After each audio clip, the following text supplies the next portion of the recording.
और अगर ऐसा कुछ हुआ तो फिर इसके नतीजे में देखें बड़े रेजिग्नेशन आएंगे सुप्रीम कोर्ट से भी और हाई कोर्ट से भी, क्योंकि मैं जानता हूँ बहुत सारे जो जजेस हैं और मेरा एक इस सिस्टम के अंदर जो लोग हैं उनके भी मेरे है जो मैं समझता हूँ कि वहाँ पे क्या वाइब्स चल रही हैं, बहुत बड़ी रेजिग्नेशन।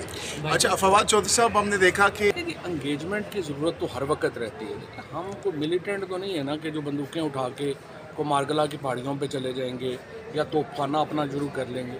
तो एंगेजमेंट तो होनी ही चाहिए, और अगर ये लिए मीन गंडापुर साहब की एंगेजमेंट हुई है तो वो बिल्कुल सही है। और सिर्फ ये है कि जो पार्टी है उसको अपने कारकुनों को बतौर चारा तो इस्तेमाल नहीं करना, उनको आप एतमाद में लेके जो भी करना है आगे बढ़े। इमरान खान की जो मुलाकातों के ऊपर पाबंदी है ये जब हटेगी तो फिर ही ये धुंध भी हटेगी, क्योंकि अभी तक जब तक इमरान खान की मुलाकातों पे पाबंदी है इस सारे मामले पे एक धुंध छाई हुई है।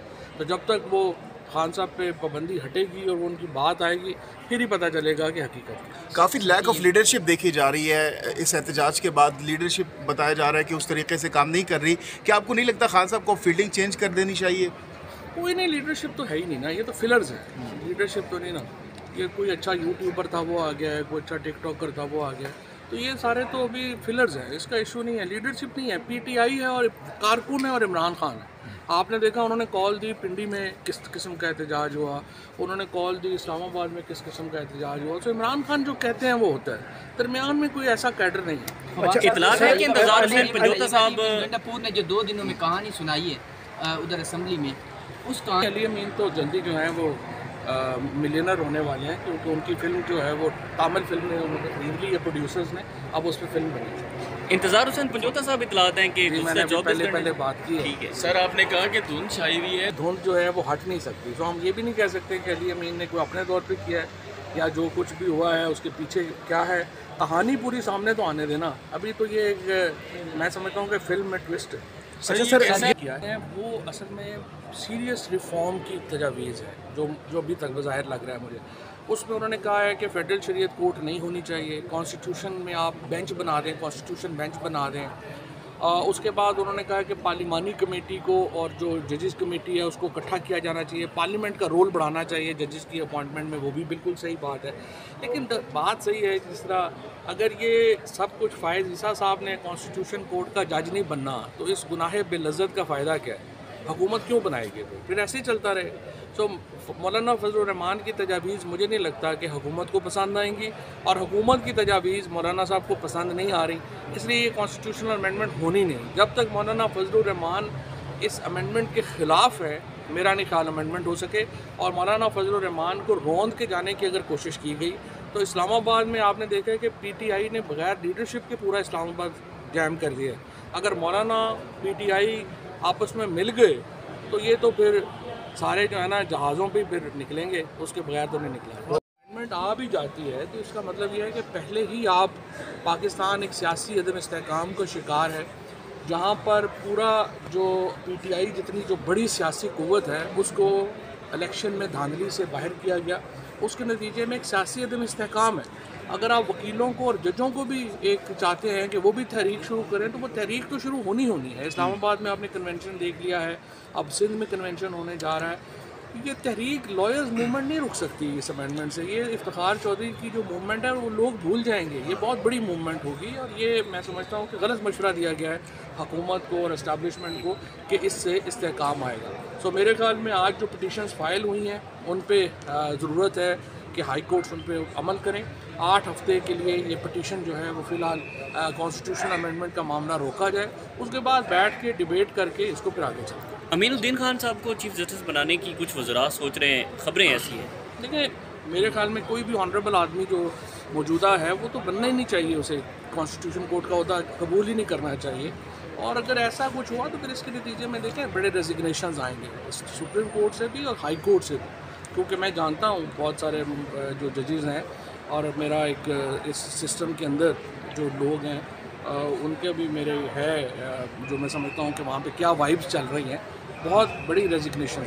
अच्छा फवाद चौधरी साहब, हमने देखा कि एंगेजमेंट की ज़रूरत तो हर वक्त रहती है। हमको मिलिटेंट तो नहीं है ना कि जो बंदूकें उठा के को मारगला की पहाड़ियों पे चले जाएंगे या तोपखाना अपना शुरू कर लेंगे।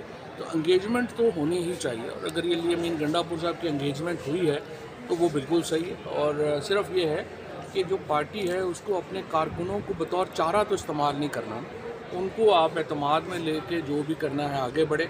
इमरान खान की जो मुलाकातों के ऊपर पाबंदी है ये जब हटेगी तो फिर ही ये धुंध भी हटेगी, क्योंकि अभी तक जब तक इमरान खान की मुलाकातों पे पाबंदी है इस सारे मामले पे एक धुंध छाई हुई है। तो जब तक वो खान साहब पे पाबंदी हटेगी और वो उनकी बात आएगी फिर ही पता चलेगा कि हकीकत। काफ़ी लैक ऑफ लीडरशिप देखी जा रही है इस एहतजाज के बाद। लीडरशिप बताया जा रहा है कि उस तरीके से काम नहीं कर रही। क्या आपको नहीं लगता खान साहब को फील्डिंग चेंज कर देनी चाहिए? कोई नहीं, लीडरशिप तो है ही नहीं ना, ये तो फिलर्स है। लीडरशिप तो नहीं ना, ये कोई अच्छा यूट्यूबर था वो आ गया है, कोई अच्छा टिकटॉकर था वो आ गया, तो ये सारे तो अभी फिलर्स हैं। इसका इशू नहीं है, लीडरशिप नहीं है। पीटीआई है और कारकुन है और इमरान खान है। आपने देखा उन्होंने कॉल दी पिंडी में किस किस्म का एहतजाज हुआ, उन्होंने कॉल दी इस्लामाबाद में किस किस्म का एहतजाज हुआ। तो इमरान खान जो कहते हैं वो होता है, दरमियान में कोई ऐसा कैडर नहीं है। अच्छा, इतला है कि इंतजार हुसैन पंजोता साहब गंडापुर ने जो 2 दिनों में कहानी सुनाई है उधर असम्बली में, उस कहानी अली अमीन तो जल्दी जो है वो मिलियनर होने वाले हैं, क्योंकि उनकी फिल्म जो है वो तामिल फिल्म ने उन्होंने खरीद ली है प्रोड्यूसर्स ने, अब उस पर फिल्म बनी। इंतजार हुसैन पंजोता साहब इतलात हैं कि जी, मैंने अभी पहले बात की है। ठीक है सर आपने कहा कि धुंध छाई हुई है। धुंध जो है वो हट नहीं सकती। तो हम ये भी नहीं कह सकते कि अली अमीन ने कोई अपने तौर पे किया है या जो कुछ भी हुआ है उसके पीछे क्या है, कहानी पूरी सामने तो आने देना। अभी तो ये एक मैं समझता हूँ कि फिल्म में ट्विस्ट है। अच्छा सर, ऐसा किया है वो असल में सीरियस रिफॉर्म की तजावीज़ है जो अभी तक बज़ाहिर लग रहा है मुझे। उसमें उन्होंने कहा है कि फेडरल शरीयत कोर्ट नहीं होनी चाहिए, कॉन्स्टिट्यूशन में आप बेंच बना दें, कॉन्स्टिट्यूशन बेंच बना दें।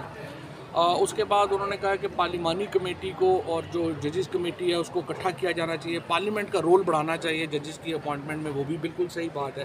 लेकिन बात सही है, जिस तरह अगर ये सब कुछ फ़ायज़ ईसा साहब ने कॉन्स्टिट्यूशन कोर्ट का जज नहीं बनना तो इस गुनाह बेलज़्ज़त का फ़ायदा क्या है? हुकूमत क्यों बनाएगी? तो फिर ऐसे ही चलता रहे। सो मौलाना फजलुर रहमान की तजावीज़ मुझे नहीं लगता कि हुकूमत को पसंद आएंगी, और हुकूमत की तजावीज़ मौलाना साहब को पसंद नहीं आ रही, इसलिए ये कॉन्स्टिट्यूशनल अमेंडमेंट होनी नहीं। जब तक मौलाना फजलुर रहमान इस अमेंडमेंट के ख़िलाफ़ है, मेरा नहीं ख्याल अमेंडमेंट हो सके। और मौलाना फजलुर रहमान को रौंद के जाने की अगर कोशिश की गई तो इस्लामाबाद में आपने देखा है कि पीटीआई ने बगैर लीडरशिप के पूरा इस्लामाबाद जैम कर दिया। अगर मौलाना पीटीआई आपस में मिल गए तो ये तो फिर सारे जो है ना जहाज़ों पे फिर निकलेंगे, उसके बगैर तो नहीं निकलेंगे। ये बताइएगा सर, आप बहुत शुक्रिया, बहुत शुक्रिया। मेरे ख्याल में कोई भी ऑनरेबल आदमी जो मौजूदा है वो तो बनना ही नहीं चाहिए, उसे कॉन्स्टिट्यूशन कोर्ट का अहदा कबूल ही नहीं करना चाहिए। और अगर ऐसा कुछ हुआ तो फिर इसके नतीजे में देखें बड़े रेजिग्नेशन आएंगे सुप्रीम कोर्ट से भी और हाई कोर्ट से भी, क्योंकि मैं जानता हूँ बहुत सारे जो जजेज़ हैं और मेरा एक इस सिस्टम के अंदर जो लोग हैं उनके भी मेरे है जो मैं समझता हूँ कि वहाँ पे क्या वाइब्स चल रही हैं, बहुत बड़ी रेजिग्नेशन। अच्छा।